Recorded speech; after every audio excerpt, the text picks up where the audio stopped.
கல்யாணத்துக்கு முன்னாடி வரைக்கும் அம்மாவை சுத்தமாக பிடிக்காது. காரணம், அம்மா ரொம்ப ரொம்ப ஸ்ட்ரிக்ட்டு. ஆனால் அது என் விஷயத்தில் மட்டும்தான், அண்ணா விஷயத்தில் கிடையாது.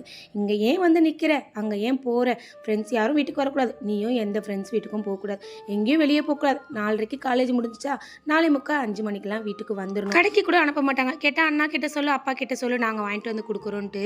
இந்த கண்டிப்பு 24 வருஷம் என்னை ஒரு பயத்துக்குள்ளாரே வச்சிருச்சு. அதனாலே என்னமோ தெரியல, அம்மா மேலே ஒரு வெறுப்பு வந்துருச்சு. ஆனால் கல்யாணத்துக்கு அப்புறம் நான் ஒரு அம்மாவை ஆனதுக்கப்புறம் அவங்களோட அருமை என்னன்னு நிறைய இடத்துல எனக்கு புரிய ஆரம்பிச்சிச்சு. இப்பவும் அம்மாவுக்கு எனக்கும் நிறைய முட்டிக்கும். ஆனால் உரிமை இருக்க இடத்துல தானே கோவமும் அதிகமாக வரும். அம்மா ரொம்ப ஸ்ட்ராங், ரொம்ப போல்டு. அவங்க கிட்ட இருந்து நிறைய கற்றுக்கிட்டேன். இங்கே நான் இப்படி இருக்கிறதுக்கும் நீ தான் காரணம். நீ இல்லாமல் நான் இல்லை. அம்மா கிட்ட மட்டும் இல்லை, என் மாமியார்ஸ் கிட்டேயும் நான் நிறைய கற்றுக்கிட்டு இருந்திருக்கேன். இந்த மாதிரி அயன் லேடிஸ் என் லைஃப்பில் நிறைய பேர் இருக்காங்க. அத்தனை பேருக்கும் அன்பார்ந்த மகளிர் தின நல்வாழ்த்துக்கள். எப்போவுமே ஸ்ட்ராங்காக இருப்போம்.